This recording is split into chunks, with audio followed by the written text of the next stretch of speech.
तो आज हम आ जाते हैं अशोक राणा के घर और साथ साथ उनकी फैक्ट्री में क्या करने आया ये बताता हूँ पूरे व्लॉग में। तो है गाइस, स्वागत है आपका हमारे फिर एक और न्यू व्लॉग में। तो आज के व्लॉग में हम जाने वाले हैं अशोक राणा के घर और साथ साथ उनकी फैक्ट्री में, क्योंकि हमें करना था वहाँ किसी सामान का डील। तो हम जा रहे हैं अशोक राणा के घर। तो हम पहुँच जाते हैं उनके घर। तो ये होता है अशोक राणा का घर, आप देख ही सकते हैं ये उनका घर है।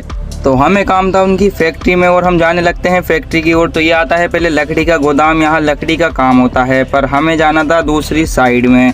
तो फिर आ जाती है वो जगह जिसके अंदर हमें जाना है। तो हम अंदर कर देते हैं एंट्री और जैसे ही अंदर आते हैं तो यहाँ नेक्स्ट लेवल की वाइब आ रही थी, क्योंकि यहाँ पर बहुत ही सारी मशीनें होती है, उसकी वजह से और भी मज़ा आ रहा था। तो हम सबसे पहले आ जाते हैं सोया चाप के गोदाम में और फिर यहाँ से जाने लगते हैं हम दूसरी साइड, क्योंकि हमें देखनी थी साथ साथ मटर भी। और यहाँ पे टेम्परेचर इतना कम हो रहा था कि यहाँ ठंड लगने लगती है। यहाँ पे टेम्परेचर 10 से 12 का टेम्परेचर होता है। तो ये होती है मटर वाली फैक्ट्री और यहाँ पे हम आए हैं मटर की डील करने। तो ये होते हैं यहाँ पर काम करने वाले और ये होती है मटर की फैक्ट्री। और हम इसके अंदर जैसे ही आते हैं यहाँ पता चलता है यहाँ टेम्परेचर बहुत ही कम है।